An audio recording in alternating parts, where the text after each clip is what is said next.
Do not trust or respect those who do these 11 things. Greetings, friends. Buckle up, as today I expose the shady side of human nature by highlighting 11 types consistently proving themselves unworthy of trust. I know pointing fingers stirs controversy. However, my aim isn't to judge, but rather empower you to protect your peace by recognizing questionable behaviors so you can set healthy boundaries if needed. Shall we dive in? 1. Insatiable fault-finders. Kicking things off, we have the relentlessly judgmental fault-finders. These types monitor everyone, poised to attack any scent of imperfection. They speak ill of acquaintances and even strangers for sport with zero context, as if putting others down pumps up their deflated egos. But what emptiness within causes such an insatiable addiction to criticism? You can experiment compliment them and watch their reflex try convincing you they don't deserve praise. Their toxic inner voice commandeers outward expression. They don't feel worthy internally, so they compensate by projecting rejection externally. Don't buy their projected self-loathing. Avoid trying to convince them of their grace. You can't fill their inner void. Stay guarded sharing your bright light with those who compulsively eclipse brightness. 2. Charming schmoozers. Now, let's explore charming schmoozers. These types ooze charisma through humor and wit, endearing themselves superficially to every crowd. They collect large Rolodexes of contacts, but cultivate little intimacy behind their mesmerizing magic. Why? Popularity fuels their pride more than sincerity. They thrive on applause and validation from their fan clubs. So you must peek behind the curtain of spellbinding illusion. Watch not just what they say in the spotlight, but whether they follow through on promises made to helpless individuals absent audience applause. Note consistency between their proclaimed principles and their actions in darkness. Essentially, contrast their solo character versus their showmanship. Only slowed, cautious erosion of boundaries can determine if their charm runs more than skin deep into trustworthiness. 3. Manipulative Games-players. Furthermore, we meet the manipulators, those playing strategic games of emotional chess without ever revealing the rulebooks. They wield weapons like lies, veiled threats, false promises, intermittent affection, and other tactics to maneuver situations benefiting their bottom lines alone with no cares who gets damaged in their wake. You represent just another pawn to capture greater position towards their cold-hearted objectives. They feel zero remorse, exploiting compassion as ammunition against tender souls, ignoring objections from consciences they silence. But the manipulative chess match only works if you play, if you accept their framed narrative justifying why violating consent proves necessary this time. So you must learn their ways without losing your warmth.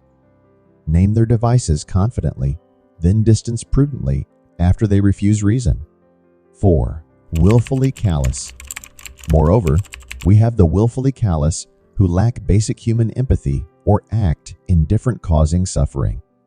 These types view remnants of conscience as quaint barriers obstructing their agendas.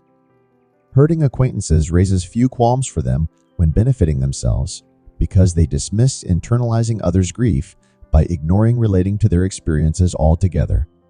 For example, an ivory tower corporate executive might decide the massive profits from rushing an inadequate product outweigh the risks of defects dangerously harming lower-class consumers too powerless to sue. Or reckless gossip could devastate the mental health of a fragile peer, but garner social status for the callousness spreading it. The means justify selfish ends for those numb to the weight of wanton indifference. If they betray strangers easily, what prevents your turn arriving someday? Let their ongoing lack of empathy speak their true colors. 5. Dismissively Inattentive. Additionally, we have the dismissively inattentive who fake convenient investment when serving agenda. They act engaged, responding, as expected during dialogues. But the masquerade manifests the moment attention gets distracted, bottomless social feeds, or when the conversational spotlight shines on sharing your authentic world. Their eyes glaze over sneakily fixed on phones as you open your heart. Or they yawn widely only on your turn, as if your meaninglessness mentally bores them into dozing. No need tolerating such transparent disrespect. Even neutral small talk deserves presence from both participants by choice. Seek caring spaces where you feel heard. Leave lost causes to their devices. 6. Perpetual Victims. Now, let's examine perpetual victims always bemoaning their never-ending misfortune. Woe is me! Life keeps conspiring curses against me. They lament to excess sympathies. But upon offering supportive solutions, they frequently stay strangely attached to suffering, rejecting remedies that could catalyze change. They carry defensive shields proclaiming, "You just don't understand what I go through," as consolation for clinging to comfort zones of helplessness versus challenging complacency. Their uncompressed trauma creates blind spots, preventing recognizing their self-fulfilling cycles. Of course, extend compassion, especially towards those genuinely trapped by life circumstances. But don't enable those hiding behind persecution narratives to excuse averting action. 7. Button-pushing provocateurs. Additionally, we meet button-pushing provocateurs who passive-aggressively poke at vulnerabilities for sport. These types subtly manipulate emotions through underhanded insults, word salads leaving you confused, or other means stirring frustration. They needle sensitivities slyly enough, leaving targets questioning perceptions while provocateurs play innocent. Maybe you joke amiably with them when suddenly they make uncalled-for digs at your biggest insecurity. When you react with hurt, they gaslight saying, "Chill out. I was just messing with you. Why are you getting so serious?" They enjoy yanking emotional chains, then blame resulting friction on you lacking their advanced humor.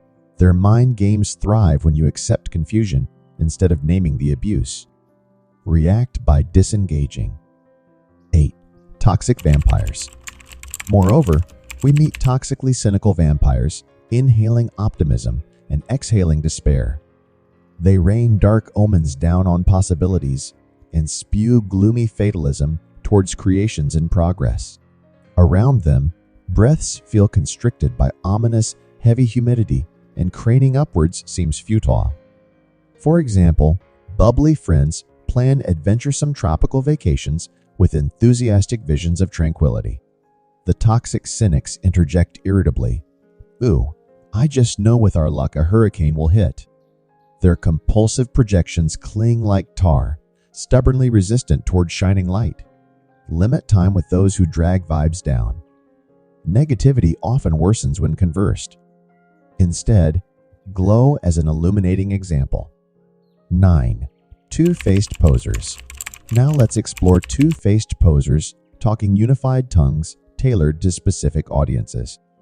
With acquaintances, they bash someone's character and decisions, but to that individual directly, they ooze support through phony smiles. Their spineless, split personas divide in the shadows, vying approval wherever obtained. Eventually, their ephemeral masks evaporate, revealing duplicity to groups comparing notes. But rather than restore integrity assertively, the posers pit parties against each other to bury their hidden two-tone treachery. If you sense facades shifting arbitrarily, trust consistent actions over erratic words, muddied by hidden interests and insecurities. Celebrate sincerity. 10. Habitually dependent takers. Additionally, we have habitually dependent takers finding comfort leaning constantly on others' generosity rather than seeking solutions promoting sustainable independence. They tax energy, resources, and emotional bandwidth without reciprocation. Seeing boundarylessness as standard, they feel entitled towards not earned through mutual nurturing. For example, a flaky friend calls consistently to vent their latest episodic crisis, expecting undivided support, yet proves strangely unavailable whenever you seek small favors or signatures for petitions towards your causes. Their lopsided logic assumes allies exist to serve them alone. but true interdependence involves give and take. Loving detachment means allowing natural consequences to inspire grit. Of course, help during isolated hardship, but repeated enablement prevents growth. 11. Privileged and judgmental. Lastly, we meet those weaponizing privilege against the underprivileged. They attack demographics, starting life disadvantaged by barriers outside individuals' controls, spinning stereotypes about choices instead of acknowledging limited options. Their judgments dismiss how circumstance shapes stories.